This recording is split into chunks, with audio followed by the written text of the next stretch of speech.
मित्रों नमस्कार। पुस्तक नामा के इस 12वें एपिसोड में आपका स्वागत है। इस बार हम फिर 4 किताबें लेके आए हैं। इन 4 किताबों में एक किताब है शिवलाल शुक्ल जी की। उनकी एक बहुत चर्चित किताब है अगली शताब्दी का शहर। ये किताब आपको बताएगी कि शिवलाल जी ने सिर्फ राग दरबारी नहीं लिखा है, पहला पड़ाव ही नहीं लिखा है, कुंती देवी का झूला ही नहीं लिखा है, और भी उन्होंने बहुत कुछ लिखा है जिस पर चर्चा होनी चाहिए थी। उसके अलावा एक किताब है, ये संपादित किताब है, कहानियों का संग्रह है, स्त्री मन की कहानियाँ, देह मन और स्वप्न। इसका संपादन किया है डॉक्टर स्वाति तिवारी जी ने, और इसमें महिला जो लेखक हैं उनकी बहुत सारी कहानियाँ संकलित हैं, बड़ी चर्चित कहानियाँ, बहुत ही शानदार कहानियाँ संकलित हैं जिसे जो पढ़ने की मांग करती हैं। इसके अलावा एक हमारे पास व्यंग संग्रह है डॉक्टर शंकर मुनि राय का 2 मिनट का मौन। ये किताब भी बहुत अलग सी किताब है, चुटकी काटने वाली किताब है व्यंग की। और उसके अलावा चौथी किताब है पदम गोधा जो है उनकी किताब है लघु कथा की काना बाती। तो मित्रों आज हम इन 4 किताबों पर चर्चा करेंगे। सबसे पहले बात हम कर रहे हैं अगली शताब्दी का शहर की। अगली शताब्दी का जो शहर है शिवलाल शुक्ल जी की किताब, एक तो ये कहती है कि देखिए शिवलाल जी को आप राग दरबारी तक सीमित करके मत रखिए। शिवलाल जी पर और भी बहुत सारा काम होना बाकी था। कुछ चीज़ें बहुत चर्चा में है, जैसे विश्रामपुर का संत है, व्यास सम्मान मिला, या राग दरबारी तो है ही है, पहला पड़ाव की भी थोड़ी बहुत चर्चा हुई। लेकिन कुछ किताबें हैं जिनकी चर्चा उस तरह से नहीं हुई, चर्चा में तो आई लेकिन उन पर बात नहीं हुई। तो ऐसी एक किताब है अगली शताब्दी का शहर। इस किताब को में 5 खंड हैं। 5 खंड हैं। इनमें एक पहला खंड जो है इसमें 7 व्यंग हैं, और बहुत अलग किस्म के व्यंग हैं। शायद हो सकता है इनमें से कुछ व्यंग आपने पढ़े भी ना हो। दूसरे खंड में उनके लेख हैं। तीसरे खंड में उनके संस्मरण और आत्मकथात्मक अंश हैं कुछ, विशेष रूप से मेरे अपनी जो सृजन प्रक्रिया होती है उस पर उनके अंश हैं। चौथे में उनका जो विविध लेखन है, जैसे कि पद्या, प्रवर्तक, कथासार, शिष्टाचार जैसे कुछ इसमें लेख हैं। उसके अलावा जो 5वां खंड है, जब उन्होंने अपने समकालीन लेखकों पर लिखा है, चाहे भगवती बाबू पर लिखा हो, चाहे अमृतलाल नागर पर लिखा हो, या वृंदावन लाल वर्मा पर लिखा हो, उन पर उनके लेख हैं, उनकी किताबों पर उनके लेख हैं। मित्रों इसका जो सबसे बढ़िया अंश जो है वो 7 व्यंग है। इनमें जो 7 व्यंग हैं, इसमें जो पहला व्यंग है अगली शताब्दी का शहर, ये निरपेक्ष होके तीखे व्यंग का सृजन कैसे किया जा सकता है। भाषाई चमत्कार के माध्यम से, सादृश्य विधान के माध्यम से, और कटुक्ति और वक्रोक्ति के बहुत बढ़िया संतुलन के माध्यम से जब आप एक गहरा व्यंग क्रिएट करते हैं, ऐसा व्यंग क्रिएट करते हैं कि जो आपको खींच से भर देता है, आपको आक्रोशित कर देता है, तब कोई रचना अगली शताब्दी का शहर जैसी रचना आती है। तो मैं इसका एक छोटा सा अंश आपको सुना रहा हूँ कि एक सदस्य ने कहा, हर आवासीय योजना में सड़कों पर घूमने के लिए, हर खुले फाटक से मकानों के अंदर घुसने के लिए, नालियों में लौटने के लिए सुअर चाहिए कि नहीं? इंसेफेलाइटिस फैलाने के लिए क्या इंतजाम सोचा है? एक सदस्य ने सहमति में सिर हिलाया, हाँ, सुअरों का होना तो लाजमी है। मैं भी एक नई आवासीय कॉलोनी में रहता हूँ, वहाँ भी बहुत से मकान नहीं बने हैं, सड़कें भी अधूरी हैं, पर सुअर पहले ही आ गए। कोई कह रहा था वहाँ आदमियों और सुअरों का अनुपात 1 और 3 का है। अध्यक्ष महोदय सोचते रहे, फिर बोले, इस नए शहर में तो हम लोग भी बंगले बनवाएंगे, हम में से कई लोग रिटायर होकर वहाँ रहेंगे, इससे क्या समस्या का कुछ समाधान नहीं निकलेगा? अब ये जो तीखापन है, ये जो व्यंग की महीनता है, और ये जो व्यंग का तीखापन है, जो सजग पाठक है, जो व्यंग की जिनको पहचान है, वो समझते हैं कि इतनी सी बात में शिवलाल जी क्या कह गए हैं। वो कह रहे हैं कि जब हम लोग वहाँ जाएंगे कॉलोनी में रिटायरमेंट के बाद, तब सुअरों का और आदमियों का अनुपात जो है वो बदल जाएगा। ये है वक्रोक्ति का चमत्कार। मित्रों, इसमें ऐसी कई रचनाएं हैं। इसमें एक रचना है the grand motor driving school.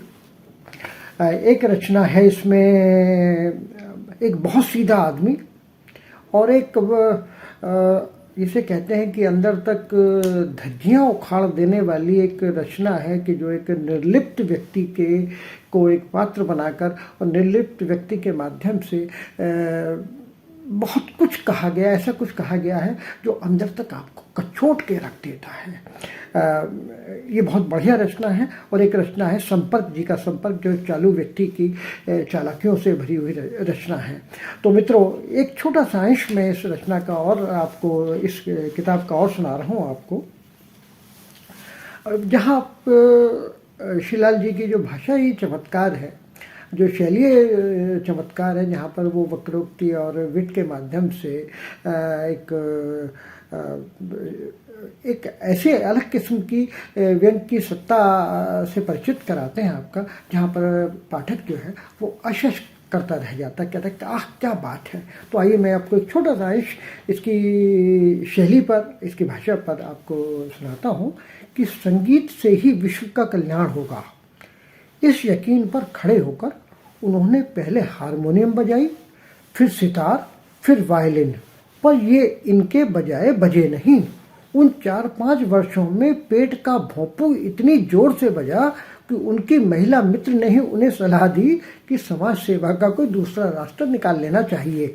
तब तक उन्होंने समझ लिया था कि उन्हें रोटी चाहिए, वे समाज को नहीं खा सकते, खाने के लिए तो रोटी ही चाहिए। तो मित्रों, ये जो तटस्थ होकर किसी विसंगति की गहराई में जाला और वहाँ से उसके ऊपर उसको अनावृत करने की जो कोशिश है, उसको बिल्कुल उघाड़ने की जो कोशिश है, वो श्रीलाल जी को श्रीलाल शुक्ल बनाती है। और इसमें सारी रचनाएं ऐसी हैं जहाँ गंभीर रचनाओं के जो पाठक हैं वो हत्या की राजनीति और विवेक का वह अनूठा रंग, जहाँ देवी शंकर अवस्थी की समीक्षाओं पर वो बात करते हैं। उसके अलावा लोकमानस का हंस में वो अमृतलाल नागर के बहाने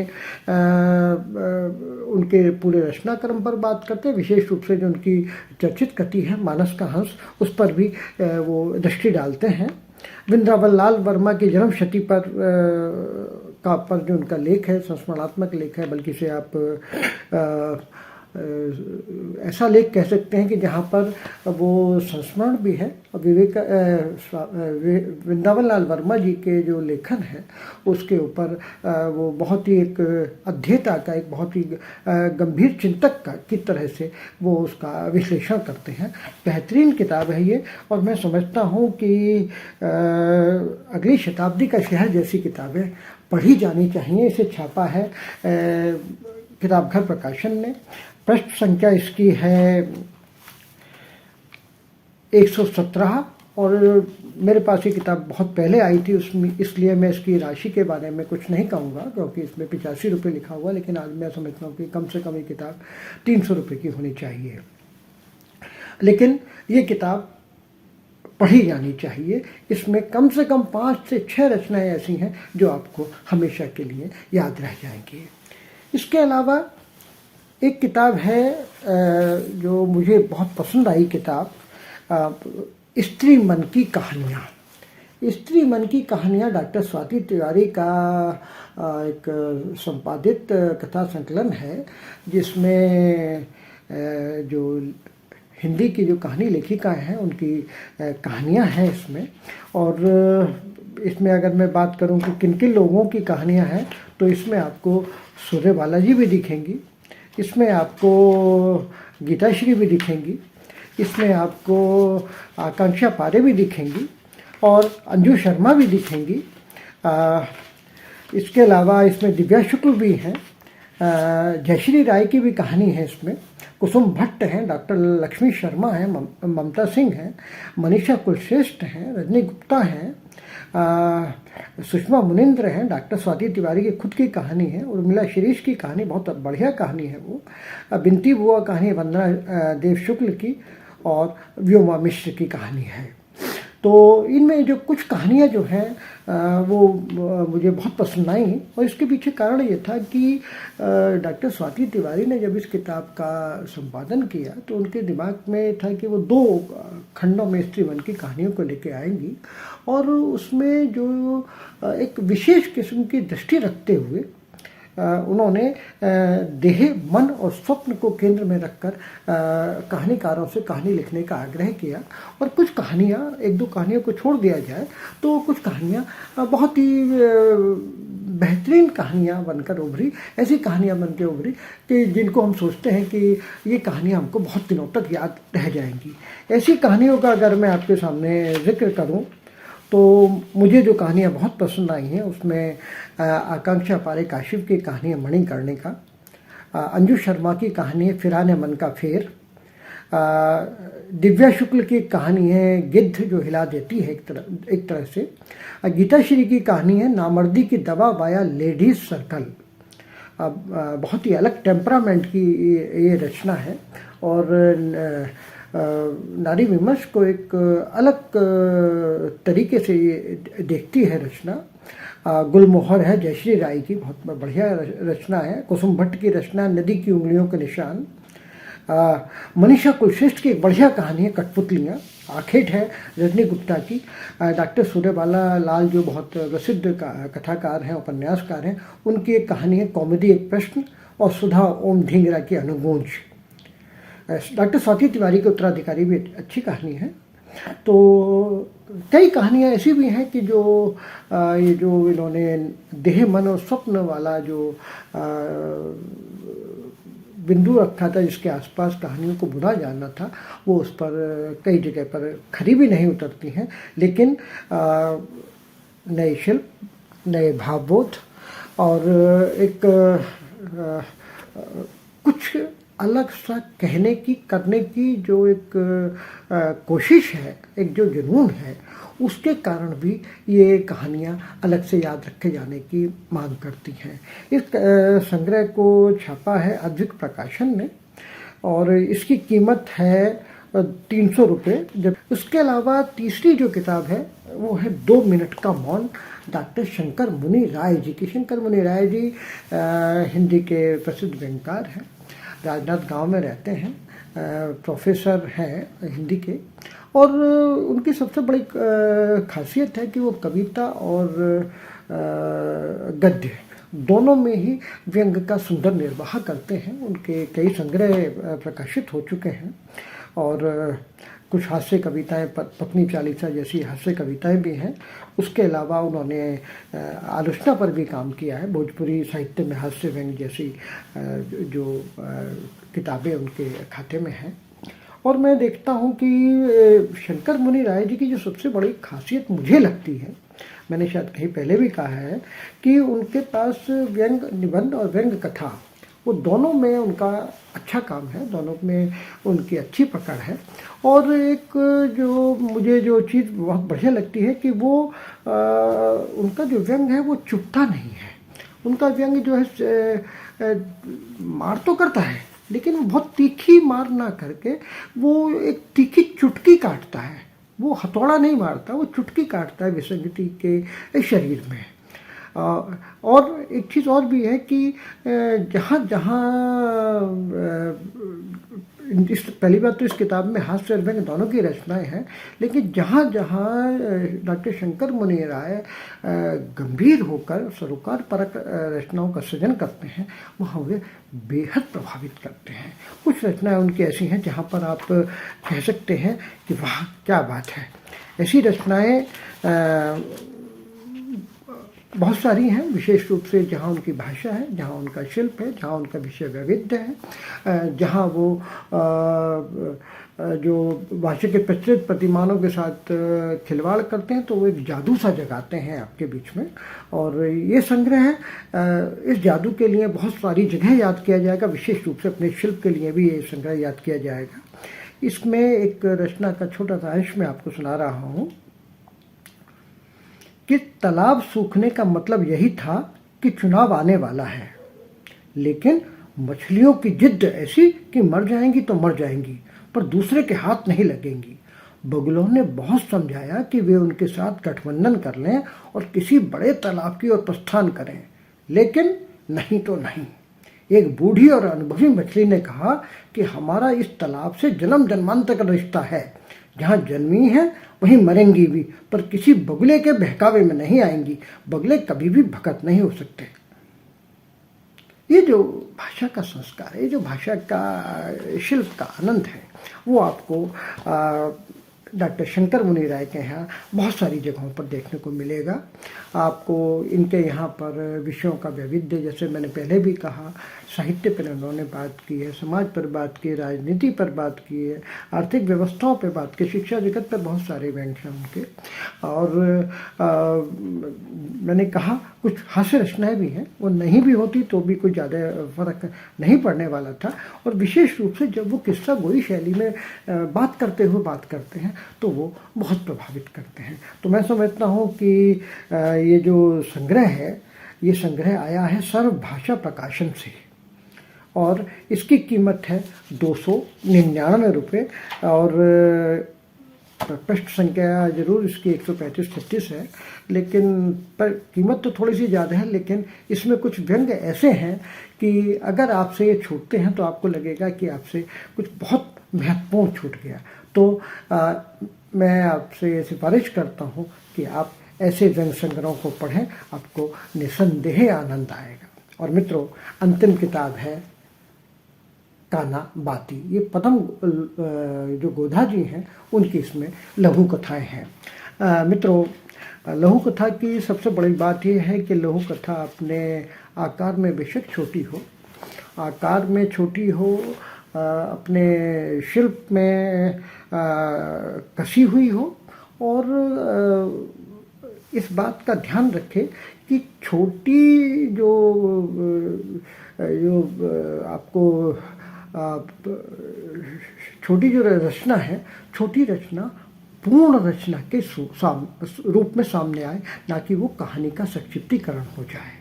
तो इस लिहाज से पदम गोधा जी की लघु कथाएँ जो है, अधिकांश लघु कथाएँ इस कसौटी पर, एक बेहतर लघु कथा की कसौटी पर खरी उतरती हैं। एक चीज़ मैं और देख रहा हूँ कि इनकी जो लघु कथाएँ हैं उसमें व्यंग्यात्मक लघु कथाएँ भी हैं, जहाँ पर लघु कथा के माध्यम से लेखक चोट कर रहा है विसंगतियों पर, विद्रूपों को उघाड़ रहा है।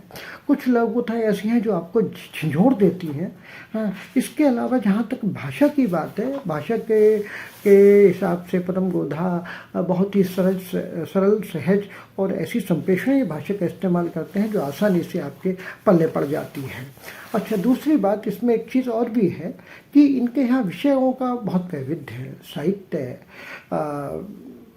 फैशन, समाज, राजनीति, शिक्षा, आर्थिक मामले, इतने सारे विषय इनके यहाँ हैं कि जहाँ पर आपको लगेगा कि आप एक नई दुनिया से परिचित हो रहे हैं। बहुत सारे अलग अलग विषयों की अलग अलग जो विसंगतियाँ उनसे परिचित हो रहे हैं। आप उन सब जगहों पर आपको मन से आपको अच्छा लगेगा, जहाँ पर लगेगा कि जो बात आप कहना चाहते थे वही बात पदम गोधा जी ने बहुत ही कम शब्दों में कह दी है। और कहीं कहीं तो उनकी कुछ रचनाएं हैं जो आपको एकदम झिझोड़ के रख देती हैं। एक रचना मैं आपको बताता हूँ कि बिल्कुल नई पृष्ठभूमि की रचना है कि प्रश्न चिन्ह। आखिर फंसी गई है उस ठेकेदार के चंगुल में, अनुभवी माँ ने उसके हाव भाव देखकर जान लिया।